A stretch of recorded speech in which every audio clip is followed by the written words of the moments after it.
इस Google meet में जुड़े सभी बौद्ध बंधुओं को पुनः नमो बुद्धाय जय भीम। सभी का हार्दिक अभिनंदन। आप देख रहे हैं नियमित रूप से बीआरसी के माध्यम से बहुत व्यवहारिक चर्चाएं जारी हैं। इस चर्चा करने से पूर्व जो विषय अभी आदरणीय डॉक्टर धार्मिक जी ने आपके सामने जो भूमिका बनाई, मुझे बताते हुए अच्छा लग रहा है कि बीआरसी के माध्यम से जो चर्चा हो रही है वो अन्य चर्चाओं से भिन्न है। अभी तक चर्चाओं का जो सिलसिला देश में जारी है वो दो तरह से जारी है। या तो लोग तथ्यात्मक जानकारियां दे रहे हैं या फिर समस्याओं पर विस्तार पूर्वक चर्चा कर रहे हैं। लेकिन बीआरसी ने इससे एक कदम आगे बढ़कर और प्रयास किया है। बीआरसी जहां समस्याओं का विश्लेषण कर रही है, फिर विश्लेषण के बाद उसके निदान पर भी कार्य कर रही है। हम कह सकते हैं कि जयंतियों की समीक्षा भी बीआरसी का एक महत्वपूर्ण कदम है। अभी तक हमारा समाज दूसरी व्यवस्था के मेलों को देख रहा था, दूसरी व्यवस्था के पर्व और परंपराओं को देख रहा था। तो वहां की परंपराओं से निकलकर, वहां के पर्वों से निकलकर, वहां के उत्सवों से निकलकर जो समाज आया है, अभी वो ठीक से बात समझ नहीं पा रहा कि हम जयंतियों को भी कैसे मनाएं। एक बड़े लंबे अरसे से हमारा समाज जयंतियों को भी उसी स्वरूप में देख रहा है जैसे दूसरी व्यवस्था के पर्व है, उत्सव है, मेले हैं, त्योहार है। अब चूंकि जिसने जैसा देखा है वो उसी को प्राथमिकता देता है। भले ही कुछ समझदार लोग इन चीजों से दूर हैं, लेकिन अधिकांश लोग जो आम जन है वो दूसरी व्यवस्था के मेलों में और अपनी सभ्यता के उत्सवों में कोई फर्क नहीं कर पा रहा। इसलिए श्रद्धेय भंते करुणा सिंह राव जी का एक गहन चिंतन सामने आया। उन्होंने गहरी चिंता व्यक्त की। श्रद्धेय भंते जी ने कहा कि हम कब तक इस तरह जयंती मनाते रहेंगे। इन जयंतियों के लिए भी कोई एक मकसद तय किया जाए, इनकी भी एक कार्य योजना बनाई जाए। देश में महापुरुषों की जयंतियां दूसरी व्यवस्था के उत्सव और पर्वों से, त्योहारों से भिन्न होनी चाहिए। क्योंकि पूर्व में जो भी उत्सव हुए हैं, पर्व हुए हैं, त्योहार हुए हैं, उनकी अपनी एक परंपरा है, कार्यक्रम आयोजित करने का एक ढंग है और उनके पीछे उसकी एक अवधारणा है। वो उसके अनुरूप अपना कार्य कर रहे हैं। लेकिन जब महापुरुषों की जयंतियों की बात आती है तो बिल्कुल भिन्न है, एकदम अलग है। चूंकि महापुरुष जमीन पर पैदा हुए हैं, उनका एक जीवन का वर्णन है, उनके जीवन का एक अर्थ है, उन्होंने जो कुछ भी किया है उसका एक इतिहास है, लिखित दस्तावेज है। उससे अलग कुछ जोड़ना घटाना अनुचित है। इसलिए पहला प्रयास भंते जी ने जो किया, उनकी चिंता बहुत वाजिब है कि हम भी कब तक महापुरुषों की जयंतियों को सही अर्थ में न मना पाए, इस पर उन्हें बड़ी तकलीफ है। इसलिए तय किया कि हम भी सबसे पहले हम अपने देश के लोगों को, जो लंबे अरसे के बाद महापुरुषों की जयंती मनाने की स्थिति में आए हैं, ये ठीक बात है कि बाबा साहब की असीम अनुकंपा से संसाधन जुटाने के बाद, नौकरी लगने के बाद जो थोड़ा धन आया है, तो फिर कुछ सामर्थ्यवान लोगों ने ये प्रयास किया और महापुरुषों की जयंतियों को मनाना प्रारंभ किया। ये एक बहुत अच्छा प्रयास है। एक सभ्य समाज का महापुरुषों के प्रति कृतज्ञता ज्ञापित करने का सुंदर प्रयास है। लेकिन इससे भी ज्यादा प्रयास महत्वपूर्ण ये है कि ये कौन बताए कि महापुरुषों की जयंतियां का मनाने का स्वरूप क्या हो, उनका मकसद क्या हो, उनकी कार्यशैली कैसी हो। अभी हम देख रहे हैं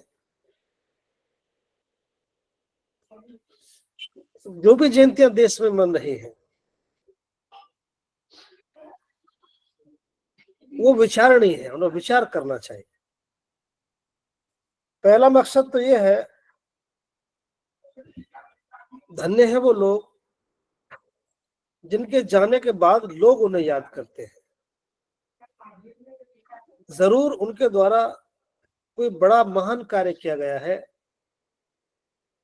जन कल्याण के लिए कोई श्रेष्ठ कार्य किया गया है जो अनुकरणीय है। यही वजह है कि उनके जाने के सैकड़ों साल बाद, हजारों साल बाद उनकी स्मृति में लोग बैठते हैं, उन्हें याद करते हैं, उनके प्रति कृतज्ञता ज्ञापित करते हैं, उनके जन्मदिन के अवसर पर उत्सव मनाए जाते हैं। ये उनकी महानता, उनके त्याग, उनके संघर्ष, उनके द्वारा किए गए श्रेष्ठ कार्यों का परिणाम है। निश्चित रूप से वो धन्य है।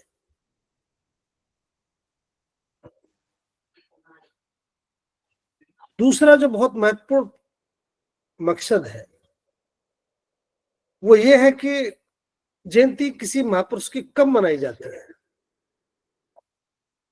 निश्चित रूप से जब कोई व्यक्ति विचार में परिवर्तित हो जाता है, वो अनुकरणीय हो जाते हैं, उनके द्वारा गढ़े गए सूत्र, उनकी शिक्षा, उनके सिद्धांत जब जनहित के लिए उपयोगी हो जाते हैं, अनंत लोगों के कल्याण का कारण बनते हैं, और फिर उनका उपयोग, सदुपयोग बहुत सारे लोगों के कल्याण के लिए होने लगता है, तो फिर उनके अनुयायी उन महापुरुषों की जयंतियां मनाना प्रारंभ करते हैं, ताकि उनके महान कार्यों को, उनकी शिक्षाओं को, उनके कार्य को याद किया जाए, जिंदा रखा जाए, हमेशा के लिए जिंदा रखा जाए। लेकिन एक महापुरुष कब महापुरुष की श्रेणी में आता है? हम सब लोग यहीं पैदा होते हैं। हमसे पूर्व जो भी महापुरुष पैदा हुए हैं, बुद्ध से लेकर आज तक, उनको पुरुष से महापुरुष बनने की जो प्रक्रिया है, जो कारण है, उनकी कुछ बुनियादी बात मैं आपके सामने रख रहा हूं। इन सभी महापुरुषों ने, जो उन्होंने मानव कल्याण के लिए कार्य करने का प्रयास किया और किया है, उन्होंने जातियों से, धर्म से, व्यक्तिगत संबंधों से, संगठन व क्षेत्र की सीमाओं से बाहर निकलकर अनंत लोगों के कल्याण के लिए जिन्होंने अपना जीवन समर्पित किया है, उन लोगों को समाज ने महापुरुष के रूप में स्वीकार किया है। तो जिन जीवन के मूल्यों को उन्होंने धारण किया और जिन चीजों का परित्याग किया, उनमें जाति पहला ही कारण है। उन्होंने जो भी कार्य किया वो किसी जाति के लिए, संप्रदाय के लिए, धर्म के लिए, निजी संबंध के लिए, किसी क्षेत्र के लिए नहीं किया, बल्कि समग्रता में उन्होंने काम किया। न केवल देश की सीमाओं के लिए, बल्कि दुनिया के लिए जो हितकर कार्य हो सकता था। ये उनकी महानता का पहला कारण है। उन्हें महापुरुष कहे जाने में जो बहुत महत्वपूर्ण कारण है वो ये है, उन्होंने इन सारी सीमाओं को पार किया, चाहे वो जाति की है, धर्म की है, व्यक्तिगत संबंधों की है, संगठन और क्षेत्र की सीमाओं की है, सबसे बाहर निकलकर जिन्होंने काम किया। जैसे उदाहरण के लिए मार्टिन लूथर साहब है, दुनिया के जाने माने महान व्यक्ति है। रंगभेद के खिलाफ उन्होंने संघर्ष किया। इब्राहिम लिंकन साहब है, नेल्सन मंडेला जी हैं, वैज्ञानिक दृष्टि से बहुत सारे वैज्ञानिक हैं, जैसे जेम्स वाट है, उन्होंने प्रकाश का उजाले का जो खोज की, वो इसलिए नहीं की कि मेरा ही परिवार या अमुक परिवार इसको इस्तेमाल करेगा, बल्कि दुनिया के तमाम इंसानों के लिए काम किया। तस्लीमा नसरीन है, मदर टेरेसा है, सुनीता विलियम्स है। मैं इन कुछ लोगों के नाम इसलिए ले रहा हूं, आप इन सब सीमाओं से इन्हें बांध नहीं सकते। इन्होंने बहुत सारी सीमाओं को तोड़कर जो काम किया है, इनके महानता के कारण है। यही वो महान कार्य है कि इनके जाने के बाद या इनके जीते जी महापुरुष के रूप में दिखते हैं, और दुनिया के लोग फिर उन्हें इसी रूप में स्वीकार करते हैं।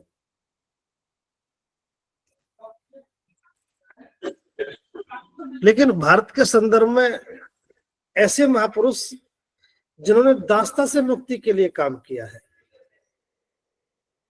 वो चाहे धार्मिक दास्ता रही है, इसका जो भी स्वरूप रहा है, लेकिन जिन्होंने दास्ता से मुक्ति के लिए जो कार्य किया है,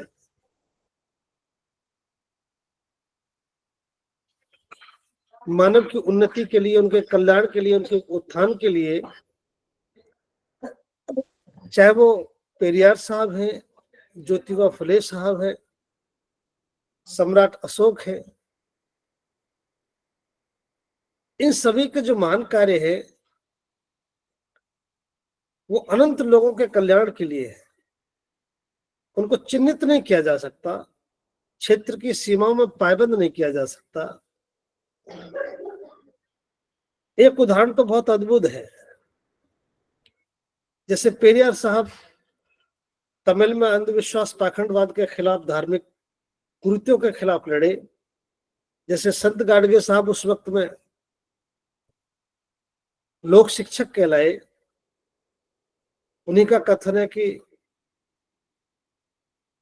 चाहे हथेली पर रोटी रखे भोजन ग्रहण करें, यानी बर्तन तक भी अगर उपलब्ध ना हो तो कोई बात नहीं, लेकिन बच्चों को पढ़ाओ। इसी क्रम में जैसे सम्राट अशोक है, महानता के मापदंड में इसलिए बता रहा हूं कि जितने भी काम इन महापुरुषों ने किए हैं, उनमें जाति की, क्षेत्र की, व्यक्ति की कहीं कोई बाध्यता और सीमाएं नहीं है। कोई अचानक ही महान नहीं बन जाता, लोग किसी को वैसे ही महापुरुष नहीं कह देते। सम्राट अशोक तो पहले से ही सम्राट थे, लेकिन जैसे ही बुद्ध की शरण ग्रहण की, महाकारुणिक बुद्ध का मार्ग ग्रहण किया, तो प्रियदर्शी बन गए, देवान प्रिय बन गए। पशुओं की चिकित्सा का दुनिया में अगर किसी ने मंगलारंभ किया, आज व्यक्तियों को तो छोड़िए, पशुओं की चिकित्सा, दया और करुणा मैत्री का जो भाव पैदा हुआ, अब व्यक्तियों की बात तो बहुत दूर की बात है, जब कल्याण की भावना उत्पन्न हुई तो पशुओं के लिए चिकित्सालय, लोगों के लिए राजमार्ग, राजमार्गों पर पानी के कुएं, और पानी के कुएं भी ऐसे बनवा दिए जिनमें अंदर जाकर पानी पिया जा सकता था। पशु और व्यक्ति दोनों ही अंदर जाकर पानी पी सकते थे, इतने विशाल और झीनेदार कुएं बनवाए। रास्ते में, मार्ग में धर्मशालाएं, फलदार वृक्ष, छाया पाए व्यक्ति और भोजन भी ग्रहण करे, फल खाए। और दरवाजे पर लिखवा दिया अपने जो गेट पर रहता था तीवारदार, कि कोई भी व्यक्ति कभी भी आए, चाहे मैं स्नान गृह में हूं, चाहे मैं भोजन कर रहा हूं, चाहे शयन कक्ष में हूं, मुझे आने वाले की सूचना दी जाए, मेरे से बिना मिले ना जाए। उनकी महानता के मापदंड बहुत ऊंचे हैं। इसलिए मैंने कुछ ये उदाहरण आपके इसलिए रखे कि ये जो लोग महान हुए हैं, उनकी महानता की वजह से जिन्हें महापुरुष कह रहे हैं, उनके जीवन के मूल्य बहुत ऊंचे रहे हैं। उन्होंने उन जड़ताओं को तोड़ा है। तो भारत के संदर्भ में जिन महापुरुषों ने काम किया, वो मैंने आपके सामने कुछ रखे, उनकी महानता। उनके जाने के बाद आज इतने सारे लोग उनकी जयंती मनाने का कारण या उन महापुरुषों की तरफ जो आमुख है उधर जो देख रहे हैं। अब मुख्य बात जो आपके सामने में रख पाने की कोशिश कर रहा हूं, आज जो जयंतियों के माध्यम से जिन महापुरुषों की तरफ हम मुड़ रहे हैं, जिनकी तरफ देख रहे हैं, उनकी वजह क्या है हमारी। सामान्य रूप से कहा जाए, बहुत ज्यादा गूढ़ ज्ञान की बात न की जाए, तो हम अपनी समस्याओं के रूप में अपने महापुरुषों को निदान के रूप में देख रहे हैं। हमारे जीवन की जो समस्याएं हैं, महापुरुषों में हम उन्हें निदान के रूप में देख रहे हैं। हमारे जयंती मनाने का जो प्रयोजन है, हम उन महापुरुषों की जयंती इसलिए मना रहे हैं कि हमारे जीवन की जो समस्या है उनका निदान महापुरुषों के पास है। उदाहरण के लिए हमारी 3 प्रमुख समस्याएं हैं। जिस समाज में हम जन्मे हैं, सामाजिक दृष्टि से जिसे बहुजन समाज कह रहे हैं, जो मूल रूप से हम बौद्ध हैं, उनकी 3 ही मूल समस्या है। पहली समस्या है हमारी गरीबी, दूसरी समस्या है हमारी अशिक्षा, और तीसरी समस्या है हमारा अपमान। अपमान में ही अन्याय, अत्याचार, शोषण, निर्धनता, व्यभिचार, दुराचार, ये सब अपमान में ही आते हैं। तो मौलिक समस्या हमारी 3 है। लेकिन ये बात आज हम समझ पाने की कोशिश कर रहे हैं कि आज तक हम जिन्हें समस्या कह रहे हैं, सही बात यह कि समस्या नहीं है, ये समस्याओं के लक्षण है। मूल समस्या तो वो हो जो बाबा साहब अम्बेडकर ने बताई। गरीबी ये समस्या नहीं है, समस्या का लक्षण है। अपमान ये समस्या नहीं है, ये समस्या का लक्षण है। अशिक्षा भी समस्या नहीं है, ये समस्या का लक्षण है। समस्या है जाति। गरीबी जाति के कारण, अपमान जाति के कारण, अशिक्षा जाति के कारण, अन्याय, अत्याचार, दुराचार, हत्या, साधनहीनता, ये सब जाति के कारण, ये तो उसके लक्षण है। इसलिए मूल समस्या है जाति। इसलिए सामान्य सज्जनों, आज इस प्लेटफॉर्म के माध्यम से ये बताते हुए बहुत अच्छा लग रहा है कि हम सही बात को समझ पाने का पूरा प्रयास कर रहे हैं। अगर जाति समस्या है तो गरीबी मिटानी है, अपमान मिटाना है, अशिक्षा मिटानी है, तो जाति को मिटाना होगा, ना कि इनको मिटाना, लक्षणों को मिटाना होगा। ये नहीं मिट सकते। ये तो इन्हें देखकर लगता है कि हम परेशान हैं, ये तो परेशान होने के लक्षण हैं। इसलिए आज जो हम जयंती मना रहे हैं, हम इनका निदान महापुरुषों में देख रहे हैं। और महापुरुषों ने कहा जाति समाप्त करो। और आज संपूर्ण भारत का ध्यान बीआरसी के माध्यम से श्रद्धेय भंते जी के निर्देशन में मैं संपूर्ण भारत के उन तमाम लोगों से जो परंपरागत रूप से देश में जयंतियां मना रहे हैं पिछले 68 वर्ष से, अब तो 7 दशक पूरे होने को है, इस बात को बताते हुए तकलीफ भी है कि हम महापुरुषों की 68 साल से जयंतियां मना रहे हैं और परिणाम शून्य पर खड़े हैं। इसका एक ही कारण है, जो बहुत महत्वपूर्ण बात है। इसका सबसे महत्वपूर्ण कारण यह है कि हमें लग रहा है कि हम जयंती मना रहे हैं। ये निश्चित रूप से महापुरुषों की अवहेलना है। जिस काम के लिए महापुरुषों ने मना किया, जो सबसे पहली पाबंदी महापुरुषों ने लगाई, हम जयंती उसी गंदगी के साथ मना रहे हैं। अब पूरे भारतवर्ष में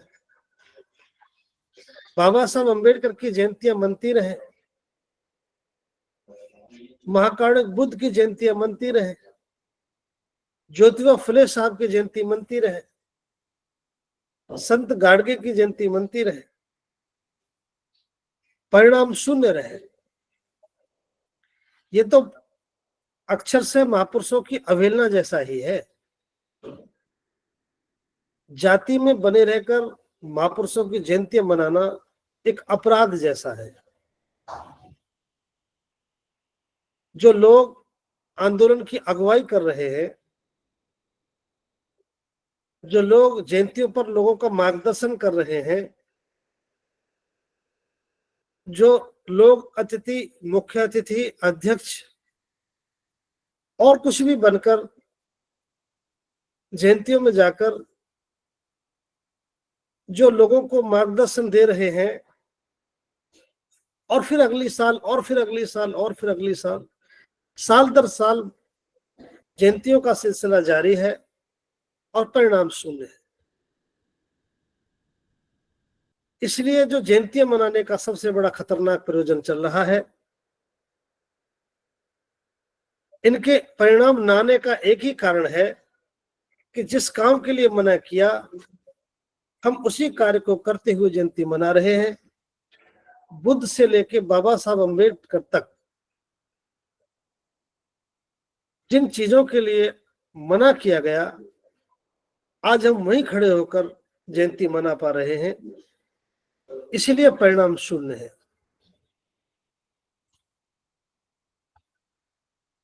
अब चूंकि जाति की भी बात आती है, तो जाति की जड़ें कहाँ है? गरीबी, अपमान, अशिक्षा की जड़ें जाति में है और जाति की जड़ें धर्म में है। तो बाबा साहब अम्बेडकर ने कहा हमें उसका परित्याग करके जाति से मुक्त होकर महाकारुणिक बुद्ध के मार्ग पर चलकर अपनी उन्नति करनी है, अपने पतन के कारण को बंद करना है, अपने पतन और गंदगी के स्रोतों को हमेशा के लिए बंद करना है। हम बिल्कुल उसके ठीक उल्टा काम कर रहे हैं। आज ये आवश्यक है कि हम सब लोग मिलकर के, चूंकि जयंतियों के साथ जाति खड़ी है, और इससे भी जो खतरनाक बात है, आप समझिए कि बाबा साहब से लेकर के पूर्व में और बाद में भी जातियों के विनाश के लिए पूरा, यहां तक बाबा साहब अम्बेडकर ने तो जाति का संपूर्ण विनाश पुस्तक लेकर कहा कि तुम जिस दिशा में भी जाओगे, जाति रूप दैत्य के से दो दो हाथ करने पड़ेंगे और जाति की बुनियाद पर किया गया कोई कार्य सफल नहीं होगा, उसको चटक जाएंगे। ये बाबा साहब अम्बेडकर के पूरे जीवन की साधना और अध्ययन का निचोड़ है। हम उसी महापुरुष की जयंती जाति में खड़े होकर मनाएं, जिसने जाति के संपूर्ण विनाश पर पूरा कथन लिखा, पूरा स्टेटमेंट लिखा है, पूरा ग्रंथ लिखा है। और ये न केवल बाबा साहब अम्बेडकर की बात की जा रही है, जो भी हमारे संत महापुरुष हैं, ये सभी के लिए है। इसलिए आज पूरा देश जाति में खड़े होकर जाति के खिलाफ काम करने वाले महापुरुषों की जयंती मनाएगा, तो परिणाम तो शून्य होंगे ही। ये महापुरुषों का अपमान जैसा है, उनको चुनौती देने जैसा है।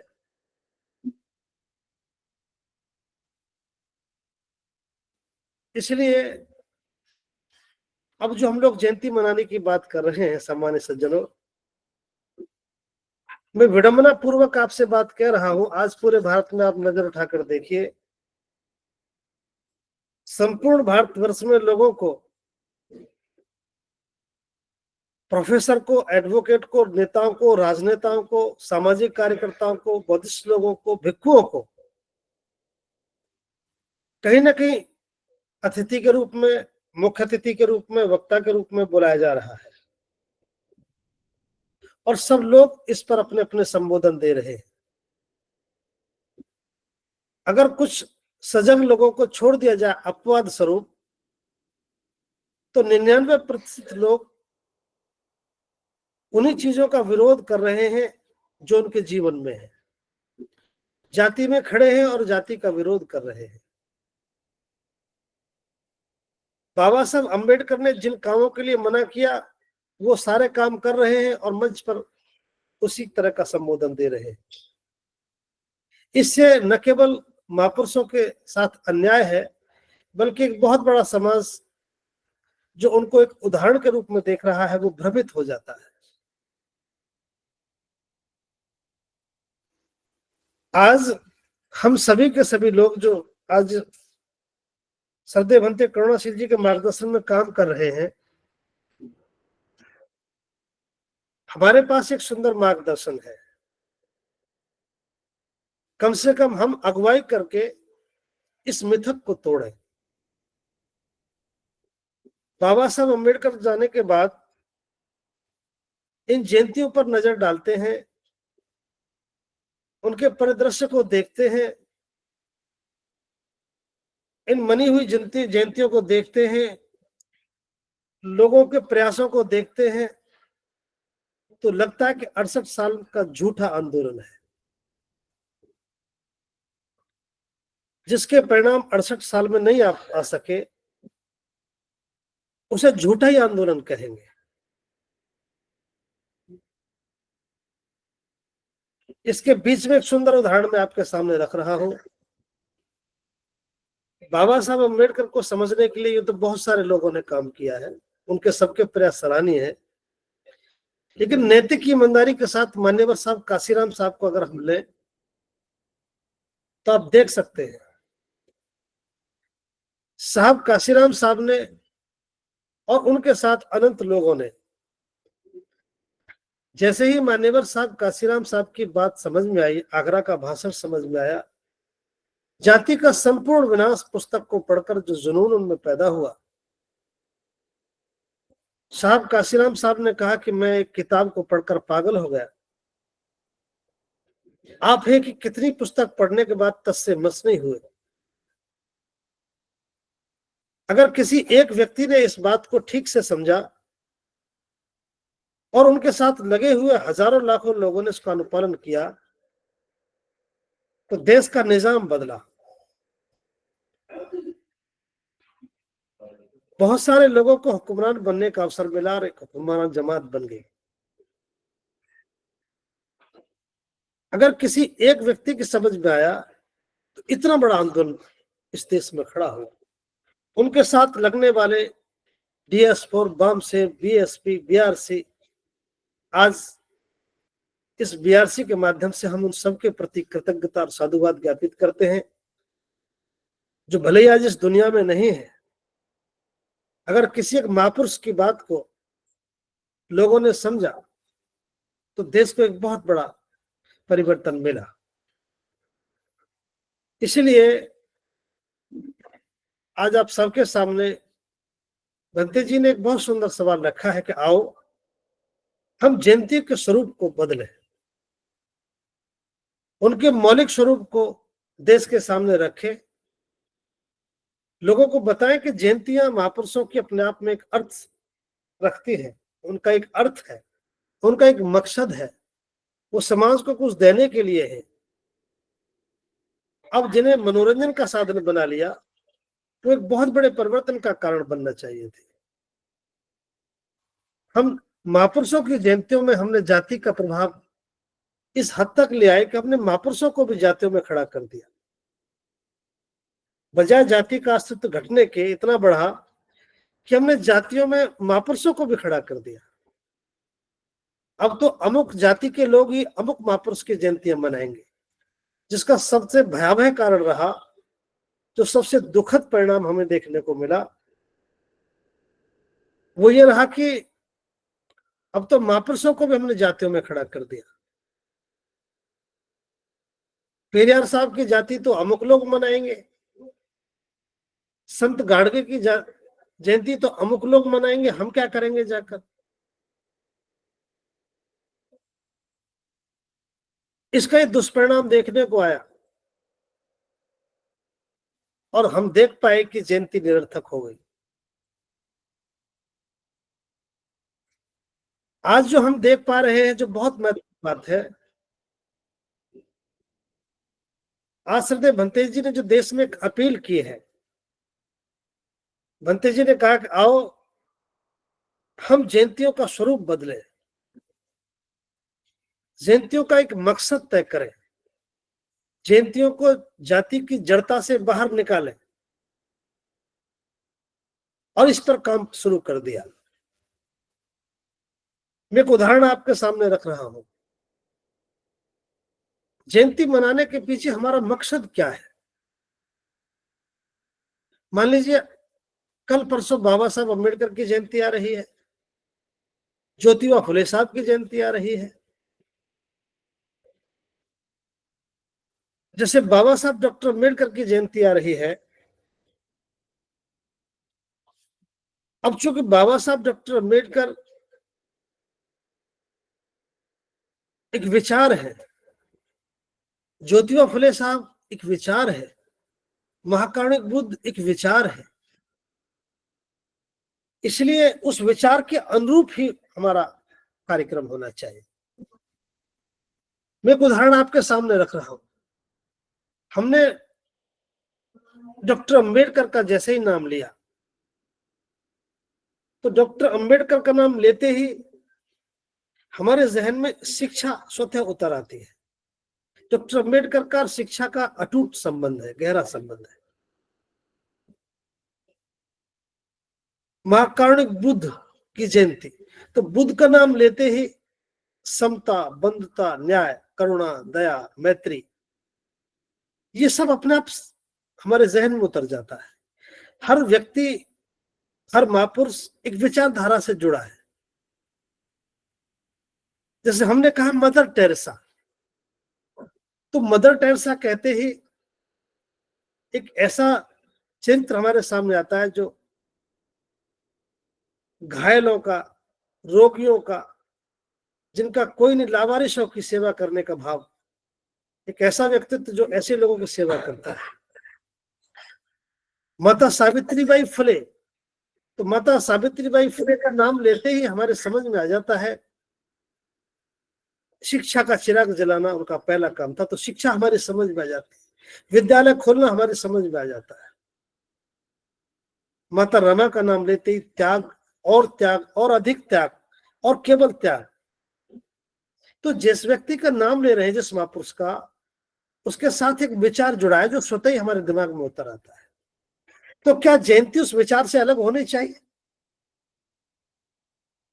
अब जयंती बाबा साहब की हो और जाति का तांडव नृत्य हो, जयंती बाबा साहब की हो और उसका अतिथि, उसका मुख्य अतिथि एक ऐसी विचारधारा का हो जिसका कोई सरोकार नहीं। इसलिए आज हम सब लोगों का प्रमुख जो मकसद है, बीआरसी जो चाहती है, धम्मभूमि जो चाहती है, वो चाहते हैं कि 68 वर्ष 69 वर्ष से जो जयंतियों का सिलसिला जारी है, जिसमें समाज का धन लगता है, समाज परिश्रम करता है, लेकिन जो मकसद है वो पूरा नहीं होता। केवल आनंद के साथ, यहां तक भी है कि बड़े उत्पात हो जाते हैं, झगड़े हो जाते हैं, पाबंदियां लग जाती हैं, पुलिस को जयंतियों के लिए सुरक्षा में जाना पड़ता है। ये सब कुछ इसलिए होता रहा कि हम बाबा साहब डॉक्टर अंबेडकर, महाकारुणिक बुद्ध और जो भी महापुरुष है उनको ठीक से प्रस्तुत नहीं कर पाए। भला बाबा साहब की जयंती और बुद्ध की जयंती, उनका विचार ऐसा कैसा हो सकता है? वो तो विजेता भाव से जीवन भर जिन्होंने काम किया, जिन्होंने पूरे जन कल्याण के लिए काम किया, पूरी दुनिया के लिए काम किया, बस हमारा प्रस्तुतिकरण थोड़ा समझ उस तरह की नहीं हो पाई। जैसे आज मैं उदाहरण दे रहा हूं आपके सामने, श्रद्धेय भंते करुणासिंह जी जब धम्म देशना देते हैं, तो क्या वो ये सोच कर देते हैं कि मेरे सामने अमुक जाति के लोग बैठे, अमुक धर्म के लोग बैठे, अमुक संप्रदाय के लोग बैठे? वो बुद्ध के वचन होते हैं, और वो जातियों के कल्याण के लिए नहीं थे, वो जन कल्याण के लिए थे। तो भंते जी जन कल्याण की भावना से देश में देते हैं। सामने किसी भी जाति का, किसी भी संप्रदाय का, किसी भी समाज का व्यक्ति बैठा हो, उसको हर एक को लगता है कि ये तो मेरे हित की बात कर रहे हैं, ये तो मेरे कल्याण की बात है। अब बाबा साहब अम्बेडकर निश्चित रूप से एक ऐसे समाज से रहे हैं जिनके साथ अन्याय हुआ है, अत्याचार हुआ है, भेदभाव हुआ है। प्रतिशोध की आग निश्चित रूप से उनके जीवन में अंतिम क्षण तक जलती रही, लेकिन उनकी महानता का परिचय देखिए। संविधान लिखने का अवसर मिला, इस देश की व्यवस्था निर्माण करने का अवसर मिला, तो उनकी नैतिकता, उनकी पावनता, करुणा, मैत्री, क्षमता, बंधुता की भावना उनके द्वारा बनाए गए संविधान में झलकती है। उनके लिए भी, जिन्होंने बाबा साहब के पुरखों को, बाबा साहब के समाज को हमेशा लज्जित किया, पराजित किया, अपमानित किया, उनके लिए भी, उनकी महिलाओं के लिए भी, उनके बच्चों के लिए भी कितनी न्यायप्रिय बात लिखी। किसी के साथ अन्याय नहीं किया, भले ही दबे कुचले हकवंचित समाज के लिए हक दर्ज किए, लेकिन अहित किसी का नहीं किया, सबके लिए परोपकार का कार्य किया। बाबा साहब का बहुत बड़ा परोपकार है। इसलिए हमारा जो दृष्टिकोण है, हमारा जो प्रस्तुतिकरण है, हमारी जो समझ है, वो समग्रता में होनी चाहिए, बड़ी होनी चाहिए। हम श्रेष्ठ हैं, हम बड़े हैं, हम पहले से ही श्रेष्ठ हैं। हमें अपना बड़प्पन, अपनी श्रेष्ठता कायम रखनी चाहिए। अब जो हम जयंतियों का स्वरूप ले रहे हैं, जैसा भंते जी की इच्छा है, भंते जी ने पहली बार कहा, थोड़ा गंभीरता से इस बात को देखें कि बाबा साहब अम्बेडकर जैसे महापुरुष, जिनकी जिंदगी का एक एक पल व्यवस्था के खिलाफ लड़ते हुए निकला, उनके बोलते वक्त उनकी तकलीफ, उनके साथ किया गया अमानवीय व्यवहार, जिंदगी भर का अभाव, आज भी पढ़ते और समझते हैं तो रोंगटे खड़े हो जाते हैं।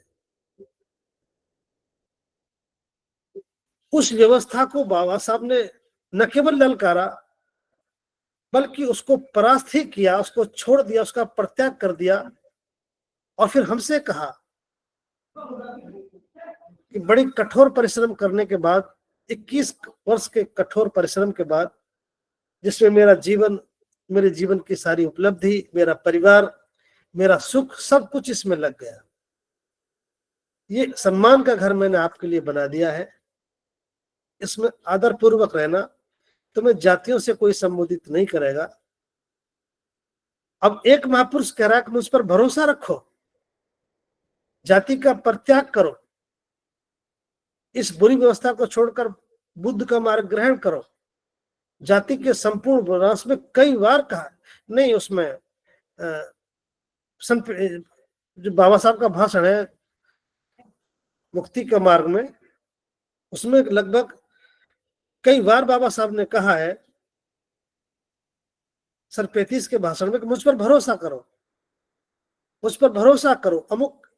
तो एक महापुरुष इतनी मजबूती के साथ हमसे कह रहे हैं, और उनके जाने के बाद भी हम जाति में बने रहकर बाबा साहब की जयंती मनाए, बुद्ध की जयंती मनाए, अबौध रहकर बुद्ध की जयंती, अबौध रहकर बाबा साहब की जयंती, अबौध रहकर किसी भी महापुरुष की जयंती मनाना, ये महापुरुषों का अपमान जैसा ही है।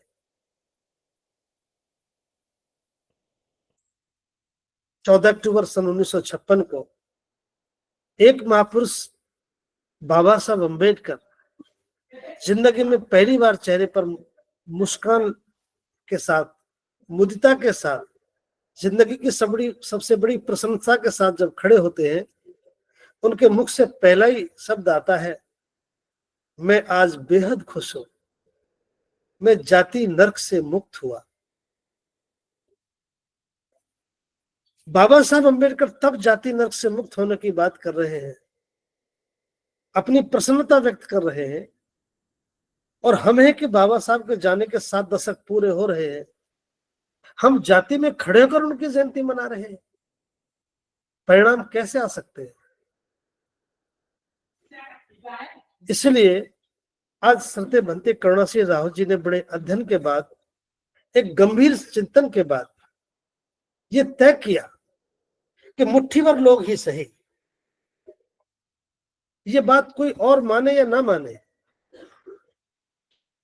पहले वो लोग जो समाज की अगुवाई कर रहे हैं, चाहे वो भिक्षु के रूप में अगुवाई कर रहे हैं, चाहे एक सामाजिक कार्यकर्ता के रूप में समाज का मार्गदर्शन कर रहे हैं, या राजनेता के रूप में समाज का मार्गदर्शन कर रहे हैं, किसी धार्मिक संगठन के प्रमुख हैं, क्या पहले उनको बुद्ध का मार्ग स्वीकार नहीं करना चाहिए? बाबा साहब की जयंती में अतिथि बनने से पहले, मुख्य अतिथि बनने से पहले, या बुद्ध को पढ़ाते वक्त, समझाते वक्त, बुद्ध पर प्रवचन करने से पहले किसी महापुरुष की जयंती आखिरकार समझाएंगे क्या? जिनका मकसद ही जाति का विनाश करना था, जाति से मतलब एक व्यवस्था का विनाश करना था, और वो हमारे पास है और हम बुद्ध पर बोल रहे हैं, हम बाबा साहब को पढ़ा रहे हैं, हम धर्म सिखा रहे हैं, और हम गैर धार्मिक है।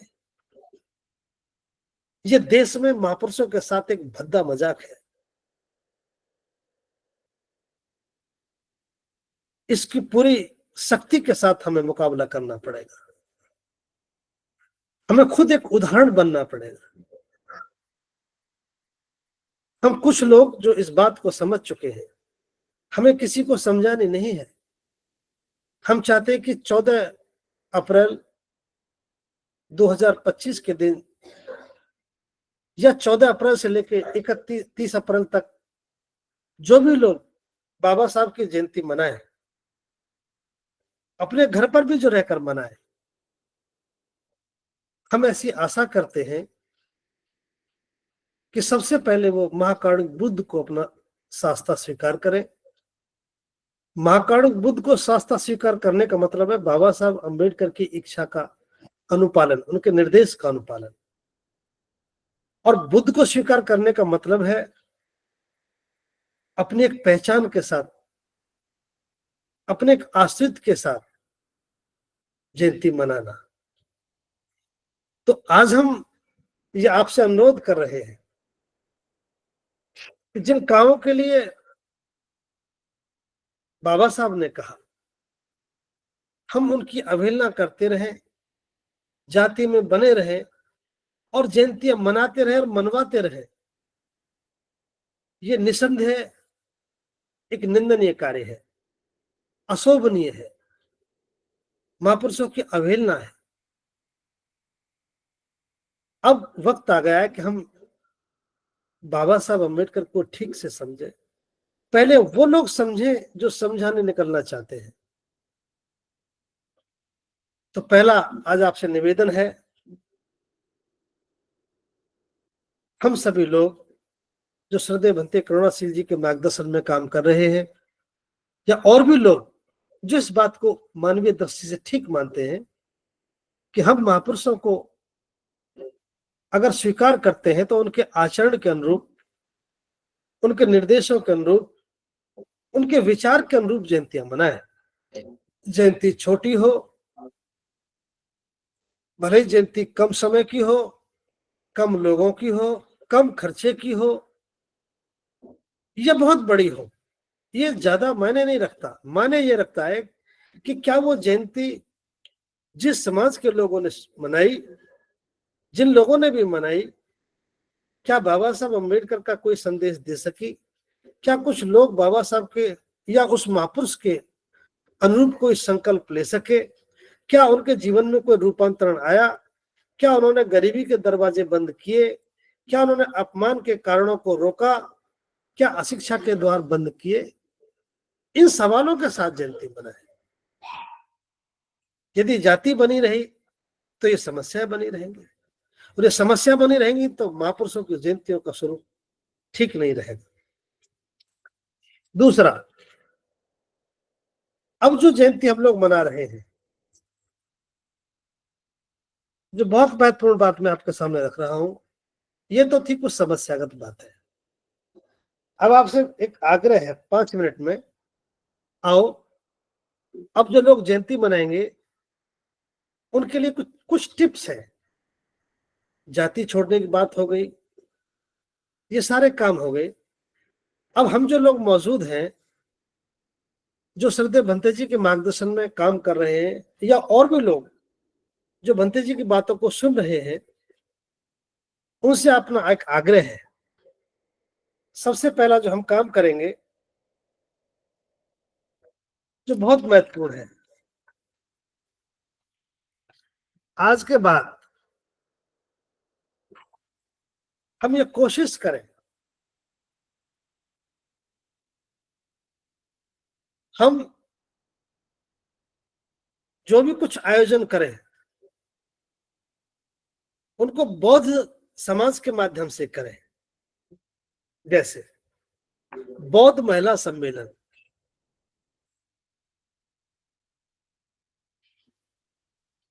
बौद्ध शिक्षक सम्मेलन,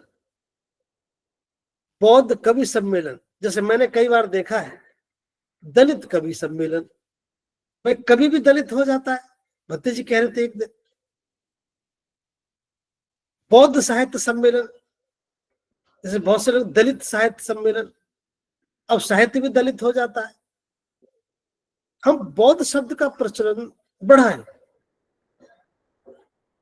और बड़े पैमाने पर बढ़ाएं। हमारे संबोधनों में अधिकांश रूप से बौद्ध ही आना चाहिए। जैसे आप सम्मेलन ही कर रहे हैं तो उसको SC ST OBC लिखते हैं ना, तो SC ST OBC है आपकी कोई बात नहीं, लेकिन अंडरस्टूड रखें और हम उसी नाम से करें। अब जैसे उनकी दूसरे समाज के भी कार्यक्रम होते हैं, तो इसको प्रचलन में आप लाएं ज्यादा से ज्यादा। बौद्ध महिला सम्मेलन हो गया, बौद्ध शिक्षक सम्मेलन हो गया, या जो भी SC ST के विभागीय भी क्रियाकलाप होते हैं, भले वो लिखित में रहे, लेकिन उनको बौद्धों से ही संबोधित करके करना शुरू करें। और आप सबसे निवेदन है, जब भी हम एक दूसरे को संबोधन करें, जैसे सामाजिक राजनीतिक दृष्टि से आप बहुजन समाज कहते हैं ना सभी लोग, तो सामाजिक और पॉलिटिकल दृष्टि से वो शब्द हमारा ही है, लेकिन जब भी हम लोग आपस में बैठे और सभाओं को संबोधन करने का अवसर मिले, तो बौद्ध समाज कहकर ही संबोधित करना शुरू करें। इसको स्थापित करें शब्द को हमारे बोलने में, हमारे संबोधनों में। आइए बौद्ध साहब बैठिए, और बौद्ध साहब कैसे हैं, बौद्ध साहब बच्चे ठीक है। इस बौद्ध शब्द का व्यवहारिक रूप से प्रचलन शुरू करें, अधिकांश रूप से इसका प्रचलन करें। ऐसा करेंगे तो हमारी एक सभ्यता होगी बौद्ध होगी। हम बौद्ध होने के बाद भी अगर बौद्ध नहीं कह रहे हैं, तो इसलिए आप देख रहे हैं कि क्या सबके पास कोई दूसरे धर्म का सर्टिफिकेट थोड़ी है, लेकिन माना जाता है। इसलिए हमारा आपसे निवेदन है, पहला, कि हम सब लोग अधिकांश रूप से बौद्ध शब्द का बड़े पैमाने पर इस्तेमाल करें। इस गूगल मीट में भी बौद्ध समाज कहकर संबोधित करें। मैं भी अक्सर आपने देखा होगा, आपको बौद्ध समाज कहकर ही, बौद्ध बंधु कहकर ही संबोधित करने का प्रयास करता हूं। दूसरा, इस बार जो भी 14 अप्रैल पर मनाए, हम पूरे देश के सभी लोगों की बात नहीं कर रहे, हम आपस में बात कर रहे हैं। जो लोग अगुवाई कर रहे हैं, पहला हम काम करेंगे, चूंकि हमारे महापुरुषों की जो जयंतियां मना रहे हो, ये केवल बाबा साहब की जयंती का मामला नहीं है। चूंकि महापुरुषों ने एक व्यवस्था का परित्याग किया और अपनी मौलिक व्यवस्था को स्वीकार किया, तो हमारी मौलिक सभ्यता बौद्ध सभ्यता है।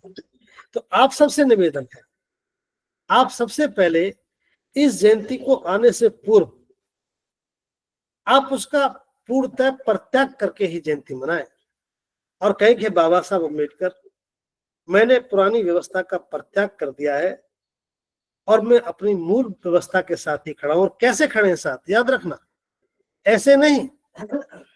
अगर आपसे कोई पूछता है तो आप कैसे बौद्ध हैं, तो बताना।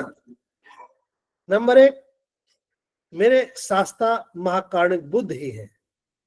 नंबर 2, मेरे अपने संस्कार भी, अपने में संस्कारों से भी बौद्ध हूं, मैं पर्वों से भी बौद्ध हूं, मैं प्रतीक और परंपराओं से भी बौद्ध हूं, मैं संबोधन और पहनावे से भी बौद्ध हूं, मैं वैवाहिक पद्धति से भी बौद्ध हूं।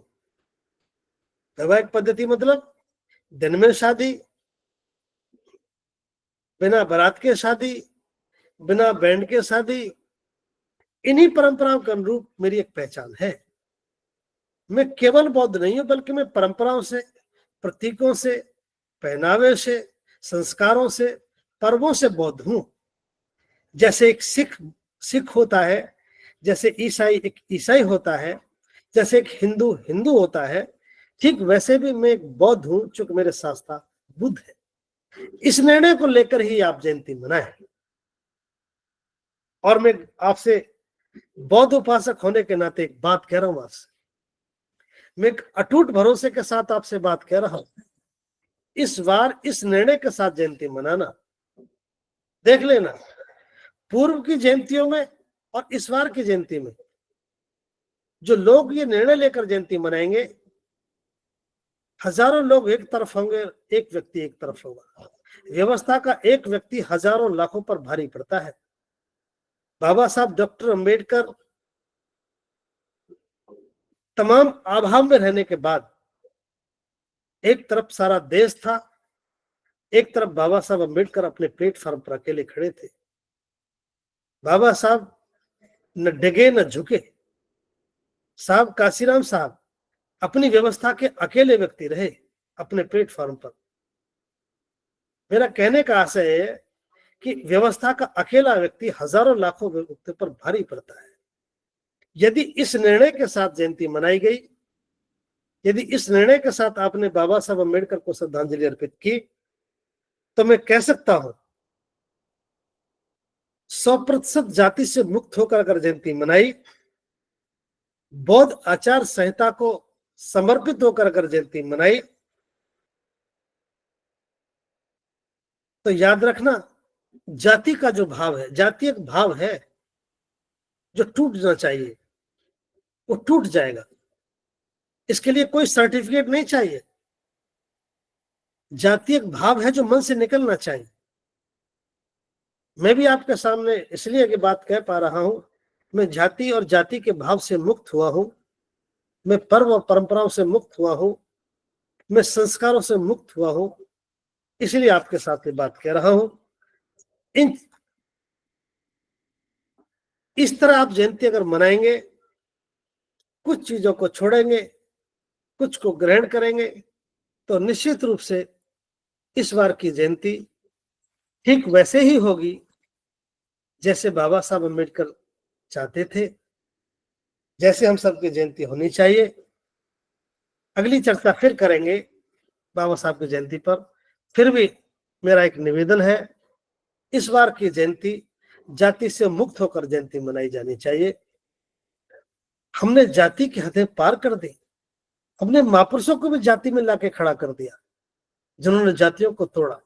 तो आओ हम संकल्पित होते हैं कि हे बाबा साहब अम्बेडकर, हम आपको साक्षी मानकर संकल्पित होते हैं, आश्रदे भंते करुणासिद्धि जी के मार्गदर्शन में हमने ये ऐलान किया है कि मैं बौद्ध हूं, जाति से मुक्त हूं, बौद्ध मेरा समाज है। इसी संकल्प के साथ हम इस बार की जयंती मनाएंगे। हम उन हजारों लाखों लोगों से अलग होंगे। हम 69 और 70 वर्ष के इस आंदोलन जो अब तक रहा है उससे बिल्कुल अलग होंगे, और हम कह सकेंगे कि बाबा साहब अम्बेडकर, हम भले ही कम हैं, हम भले ही मुट्ठी भर लोग हैं, लेकिन संकल्पवान हैं। हमने जाति से मुक्ति पाली है और हम एक सच्ची श्रद्धांजलि देने के लिए लायक हैं। इसके लिए बाबा साहब आपका धन्यवाद। इसी के साथ आज आप लोगों ने महापुरुषों की जयंतियां और जातियां विषय पर मुझे बात रखने का अवसर दिया।